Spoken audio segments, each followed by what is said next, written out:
Coming up on the Met Report, men's soccer battles the Westminster Griffins at the Regency Athletic Complex. A renowned producer and author comes to campus. And Starbucks unveiled a new seasonal drink, and it's not pumpkin spice. All this and more up next on the Met Report.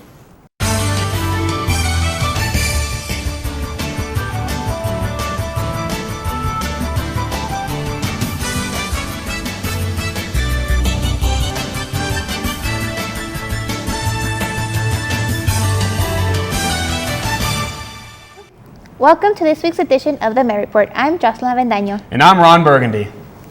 Tuesday, actor and director Edward James Olmos came to campus to give a distinguished lecture open to all students. Apart from being a director and actor, Olmos is a big Chicano activist and travels the world speaking to young teens about his journey with the intention of motivating future generations. His speech highlighted everything including race, politics, and mentality approaches young teens need to take on their life. There's no such thing as an African race, or an Asian race, or a Caucasian race, or an indigenous race. There's only one race, ladies and gentlemen, and that is the human race. Such great words by Olmos. We are excited for him to make his visit again next year. MSU Denver hosted the 5th annual Rocky Mountain Best Robotics Competition, and this year was all about pay dirt. Megan Brandstetter takes a look. The Rocky Mountain Best Robotics Competition is a tournament-style robotics competition for middle and high school students. This year's robots were built to go mining for pay dirt in a mock mine too dangerous for humans. Our robot is focused on the spodge bean, which is the tree in the center, and that is the most points, and so we want to be able to increase our standing in the competition. And we also can get the gold. We're from DSST Stapleton High School. We made it a lot bigger, and we also took inner tube and put it through here so that we would get traction as we were moving across all of our barriers into the tunnels. This is part of the field. We built a practice field, so it holds the magnetite golf balls. Our robot goes to this side and dumps them out. Most robots had the ability to lift, grab, scoop, and dump. And of course, the students got some pretty cool trophies.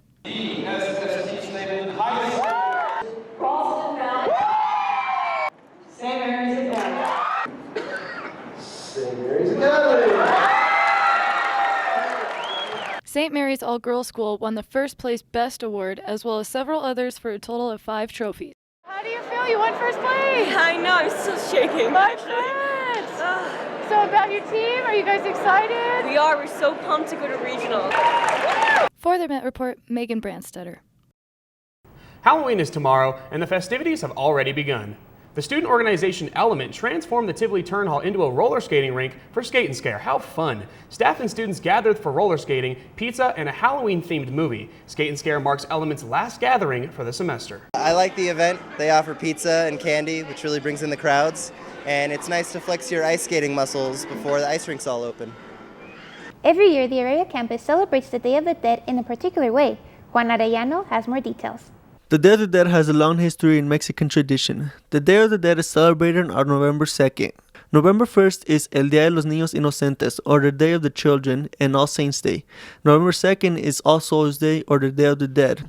There's going to be a lot of different things this year because we're going to have the mariachis, the student mariachi group. We're going to have an Aztec medicine man. We're going to have lots of tamales, and we're going to have pan de muerto. We're going to have lots of activities.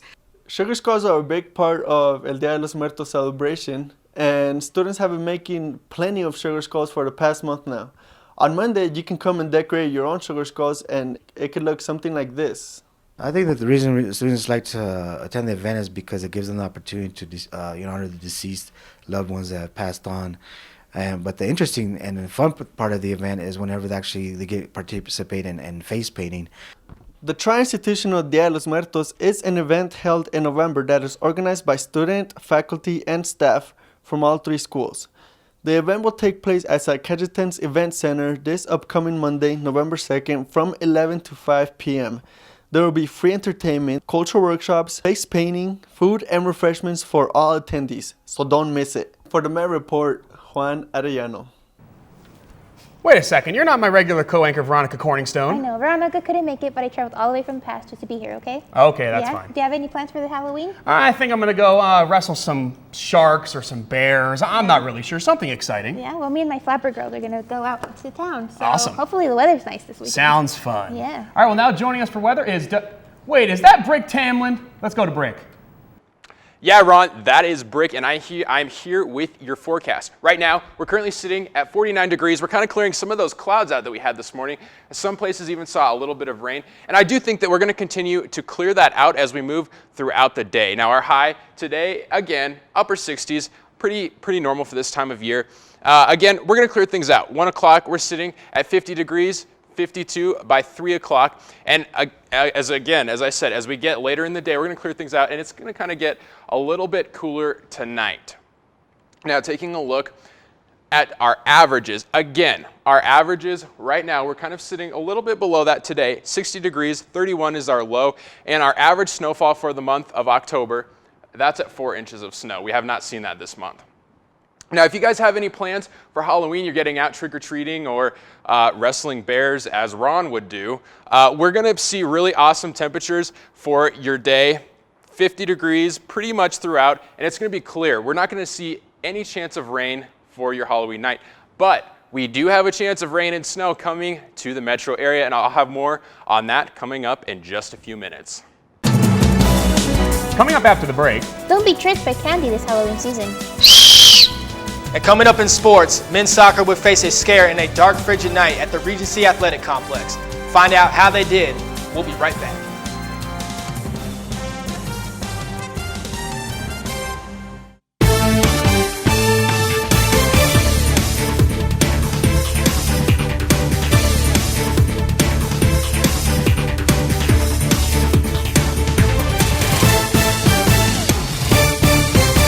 Welcome back. Halloween scares are a part of the season, but one has experts raising concern. Because of their striking resemblance to store-bought candy, parents are being advised to watch for marijuana-laced candy. Doctors at Denver Health Medical Center report they didn't receive any cases of accidental ingestion from marijuana after Halloween last year.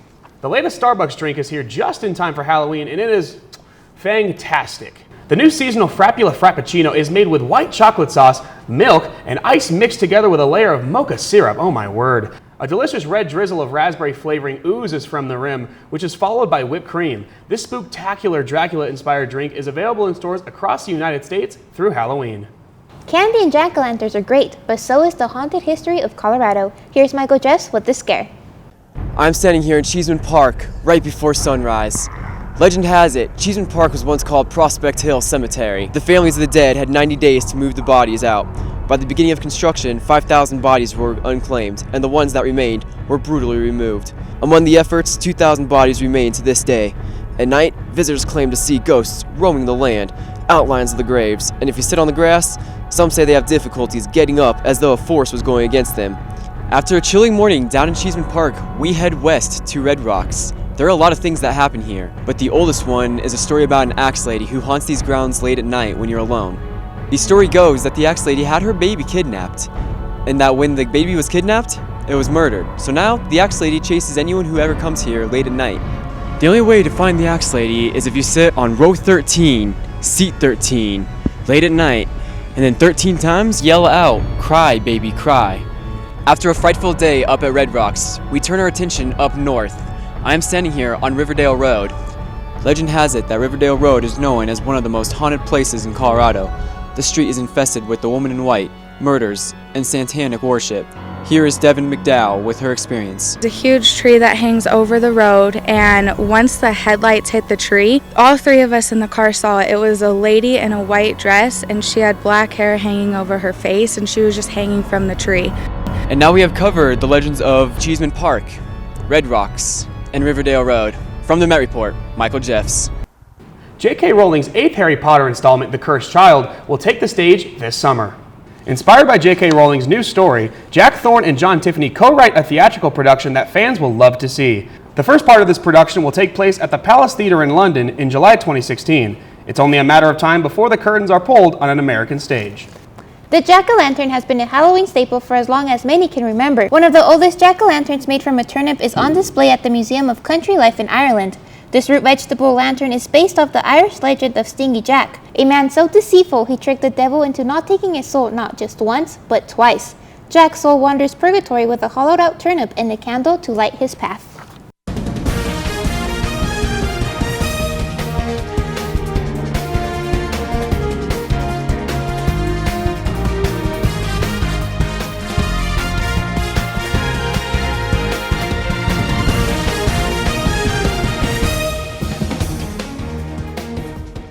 Well, we're currently sitting kind of cool today, but I think that trend is going to change as we go into our weekend, and that's just in time for the weekend. Tomorrow, if you have any plans during the day, we're going to warm things up. 67 degrees here in Denver, 60s all across the Front Range. A little cooler if you're up in Evergreen or Conifer. Again, getting into the foothills, we're always going to be kind of cooler this time of year. Sunday, we're going to warm things up even more. We're going to be sitting at 70 in Arvada, 69 in Denver, 71 up in the Northeast. Now, taking a look at the national map, Saturday, this rain that's actually over here in the Midwest right now, that's actually what brought us a little bit of precipitation earlier in this week, kind of that cloud cover. So that's what that is. That's bringing lots of rain to folks up and down. So we also have this rain sitting up here in Washington, kind of Oregon area. And for Sunday, that stuff is kind of going to just hang out there. It's not really going to move much. And coming back again on Sunday, we're going to be seeing that rain continue in the southeast, bringing moisture to folks down there. Now for tonight, we're going to clear this stuff out, as I mentioned earlier. We're going to sit at a cool 32 degrees tonight with our winds coming out of the south at 7 miles per hour. Again, tomorrow, if you have any plans for the morning, we're going to warm things up in the morning. We're going to see 45 degrees under mostly sunny skies. And tomorrow afternoon, we're going to warm things up even more. So if you have any plans for tomorrow afternoon, maybe doing some early trick-or-treating, 67 degrees and mostly sunny skies. Now for our our Sunday forecast, we're going to be sitting at 69 on Sunday under partly cloudy skies, our low at 40 degrees. So again, we're starting to cool things off as we go closer into the winter season. Now, speaking of winter, guys, check this out. Late next week, we have a cold front that's going to be pushing through that's going to give us the chance for some snow, and we're going to be seeing temperatures cool at 46 degrees, coolest of the season so far. Monday, however, we're going to be sitting at 70 degrees under mostly sunny skies, partly cloudy on Wednesday at 52. Now, guys, fall back is this weekend, so you guys are going to get an extra hour of sleep. Don't forget to change your clocks back Saturday night before you go to bed. Unless you want to wake up early on Sunday morning, I think it's like at 2 o'clock. I don't plan on waking up at that point to do it. I'll probably just do it before I go to bed. Well, I might be up early. I got 18 holes with Kanye West. I got a good nature walk with Betty White. It looks like it's going to be warm enough for that. Yeah, well, it's definitely not San Diego, but it is going to be warm enough. That is very true. Yeah. All right, well, thanks, Brick. Coming up after the break, Catwoman joins us for entertainment. We'll be right back. Now joining us for EMET is the infamous cat burglar herself. You ready for Halloween, Catwoman? Well, Ron, Halloween is looking perfectly delightful in Denver. Now, if you're not sure what to do yet for tomorrow, it just so happens I have a couple of ideas. And there's a reason why Halloween is my favorite time of the year. Check these out. To start, your local theater will have 2 great must-sees tomorrow. Scout's Guide to the Zombie Apocalypse and Burnt, starring Bradley Cooper. Then there's Elitch Gardens Fright Fest, the last night of the Haunted Field of Screams Haunted House, Halloween Denver's largest costume party, which will be kicking off at the Curtis Hotel and City Hall.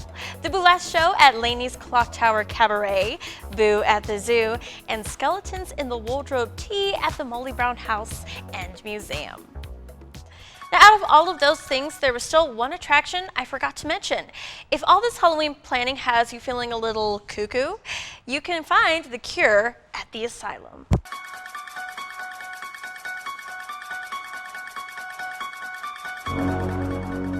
This Halloween is looking pretty crazy this year. Okay, maybe more like downright psychopathic. And there can only be one reason.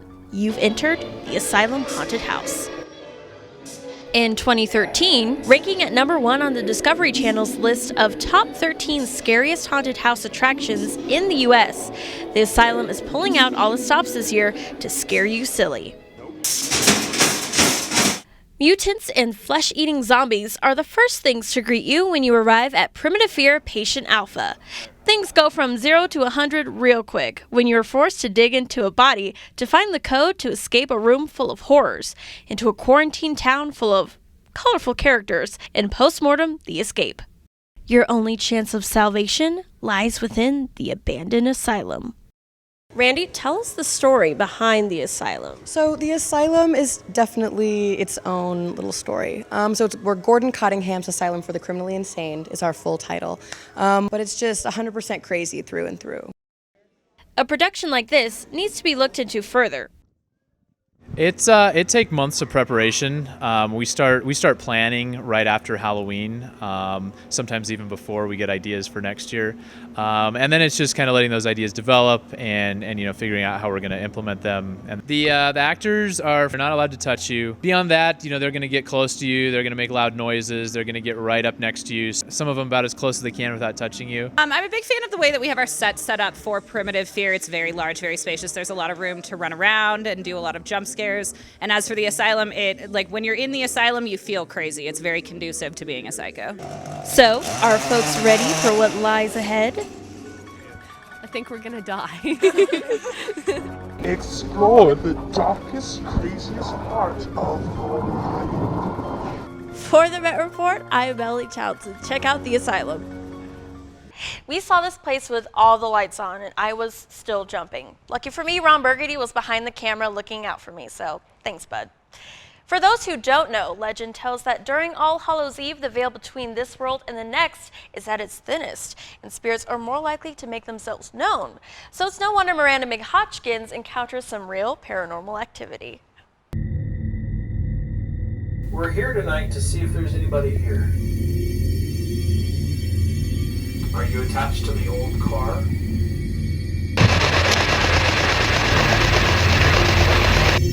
We are here with AAPI, which is a paranormal investigation group, and they are doing an investigation, and we're coming along and filming it with them. Stephen founded the American Association of Paranormal Investigators 15 years ago because of a curiosity for the spooky, paranormal, and the haunted. I believe that this isn't the only existence that we have. Stephen took us to a business he'd never investigated before and wasn't sure what we'd find. This is a location that has some activity in the surrounding area, not specifically this location. One of the things we're going to do here tonight is we're going to try a couple controlled experiments. Here's something talking to us over there in the corner. These are the laser mic EVP systems. Basically what the receiver does for these is it takes light waves and turns them into audio waves. You say hello, please.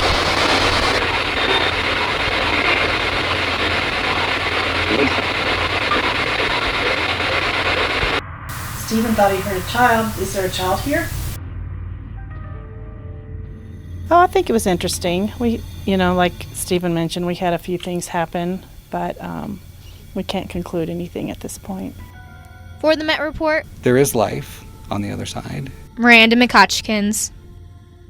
So what was more scary for you, Mr. Ron Burgundy? Was it being trapped in the asylum or being trapped in a room full of ghosts? Oh, Knights of Columbus. Those ghosts at that place were the scariest. Brick, you were there with me. They were really scary. It was scary. Yes, it was very scary. Yeah, but the asylum was really good too, though. But those are fake things. There's nothing real there. Where we went, there were real ghosts. It was kind of scary. Yeah, I don't know about talking flashlights, so. Yeah, talking. They were there. Yeah, after seeing that, I think I'm a believer now. Yeah, so. yeah, us too. All right, well, don't go anywhere. Sports is next.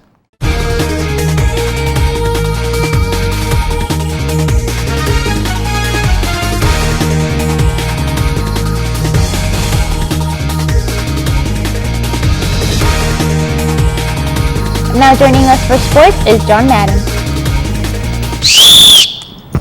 Well, it's official. The women's volleyball team has been scaring their opponents, becoming one of the best teams in the Rocky Mountain Athletic Conference. Scaring them like someone dressing up as Freddy Krueger, or someone dressing up as Michael Myers, or Sam Cassell going as, Sam Cassell. Although the ladies had their 10-game winning streak snap last Saturday, they look to get back in the win column against 19th-ranked Colorado School of Mines this past Wednesday. And thanks to some great performances from Michaela Smith and Brandy Torr, the Lady Roadrunners pulled off the upset with a sweep 3-0. Hashtag you get a broom. Smith filled up the box score once again, and Fasadi Fiatowa and Ryan Herdeman each had 12 kills on the night. MSU Denver won the first 2 sets 25-23 and finished off the upset 25-21 in the 3rd set. Next up for the ladies is Regis at the Rary Event Center tonight at 7 p.m. Now, women's soccer had a 3-game losing streak going into their game against the Adams State Grizzlies last Friday. Standing at a 5-6 record, could MSU Denver get that win and get back to 500? So, want to play a game? Well, the ladies did, and they were able to get that victory 2-0. Elsie Boisnard scored her first career goal in the 49th minute, and senior Jocelyn Martin scored her 3rd goal on the season in the 75th minute on a penalty kick.